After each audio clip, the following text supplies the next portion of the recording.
Assalamualaikum warahmatullahi wabarakatuh.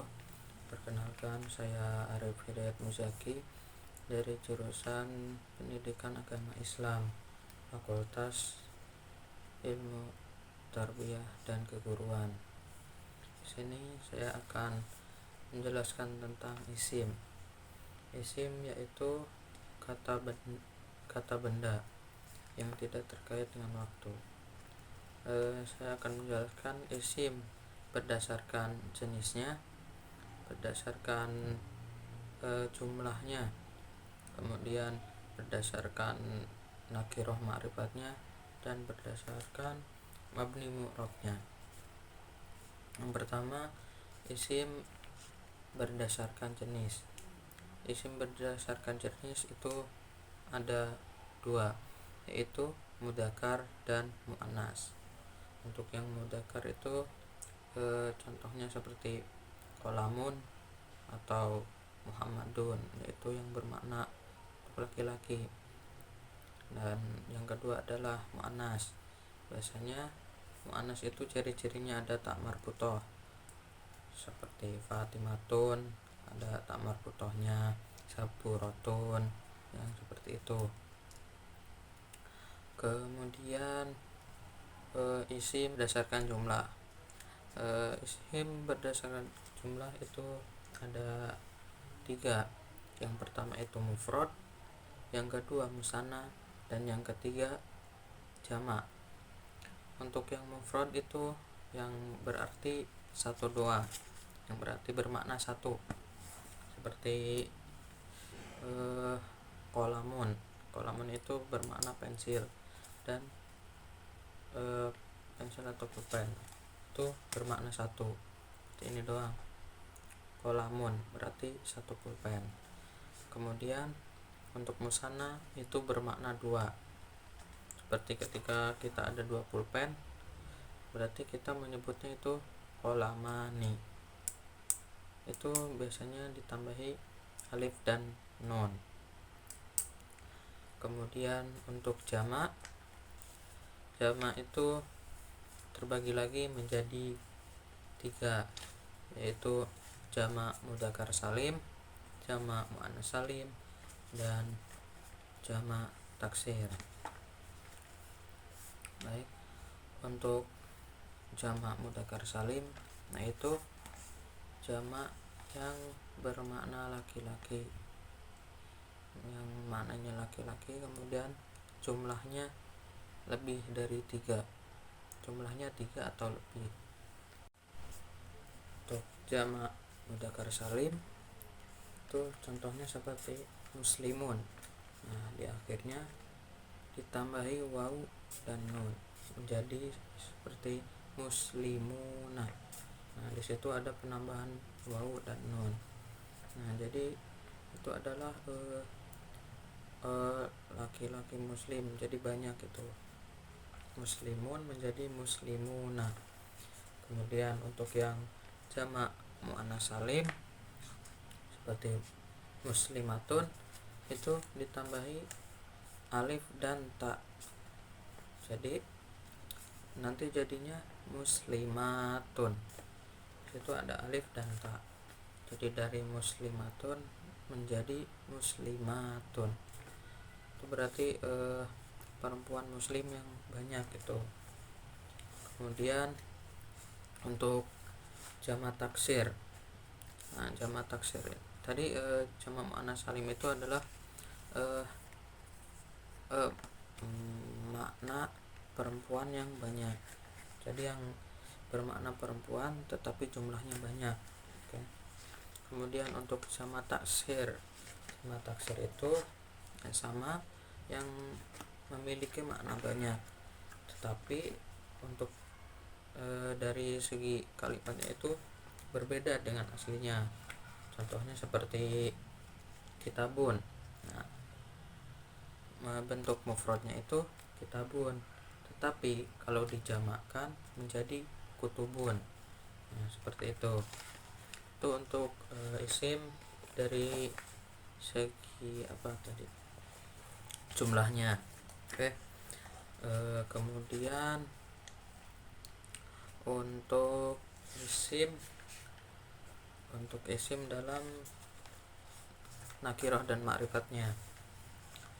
Isim nakirah itu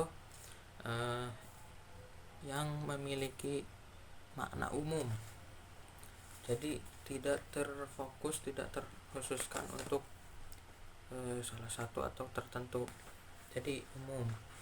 Contohnya ya seperti kolamun itu pulpen, tapi kita kan taunya ya pulpen, bukan pulpennya siapa gitu. Kolamun, kitabun, seperti itu. Jadi umum lah, global, hanya pulpen, buku, seperti itu. Kemudian untuk berarti tadi itu nakirah. Untuk ma'rifatnya ada beberapa tanda-tanda. Yang pertama itu ada alif lamnya. Ar-rijalun, ar-rijalu, nah, seorang laki-laki, berarti kan itu tertentu. Kalau rojulun itu laki-laki doang, jadi umum gitu, laki-laki. Kalau ketambahan al menjadi ar-rijalu, jadi seorang laki-laki, berarti kan terkhususkan itu hanya untuk si A gitu, si laki-laki itu. Kemudian isim domir itu seperti huwa, huma, hum, seperti itu. Jadi kan terkhususkan, huwa dia, huma dia laki-laki, hum mereka laki-laki, jadi terkhusus itu untuk dia, mereka, seperti itu. Kemudian isim isyarah itu yang dalika, tilka, yang seperti itu. Jadi terkhusus, tilka itu, dalika itu, hada, ini, hada kolamun, ini pulpen, pulpen ini, seperti itu. Jadi terkhususkan. Kemudian isim mausul atau penyambung yang alladzi, seperti itu, alladzina, yang allati, seperti itu. Kemudian isim alam itu nama, jadi nama seseorang itu termasuknya isim ma'rifat, yang masuk dalam tanda isim alam. Jadi seperti Muhammadun, nah itu kan khusus kepada Muhammad itu. Jadi nama itu termasuk ke isim ma'rifat. Kemudian yang terakhir itu idhofah adalah gabungan dua isim. Jadi di situ ada dua kalimat isim yang disatukan, seperti kolamun zaidun. Nah, di situ ada kolamun kalimat isim dan zaidun juga kalimat isim, yang artinya itu pulpennya Zaid.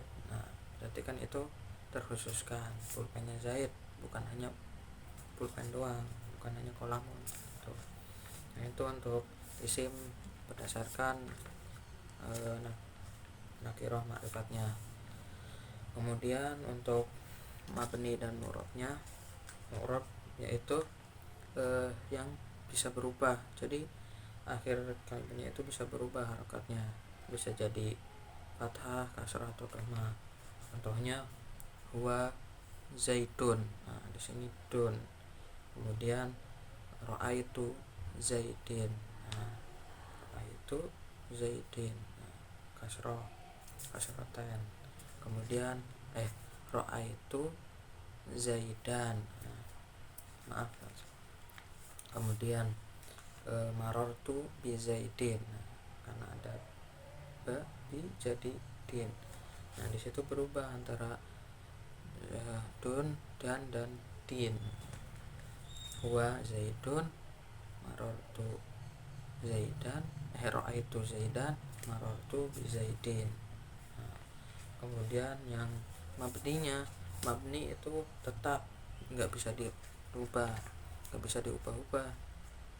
Kalau udah begitu ya udah namanya begitu. Contohnya seperti apa tuh, isim domir huwa, mahum, huwa, nggak mau mau diapain aja itu tetap menjadi huwa, nggak bisa jadi hui, nggak bisa. Seperti anhu ya selamanya jadi anhu, nggak akan jadi anhi ya. Jadi mungkin cukup sekian dari saya tentang penjelasan isim. Kurangnya mohon maaf, semoga bisa bermanfaat. Assalamualaikum warahmatullahi wabarakatuh.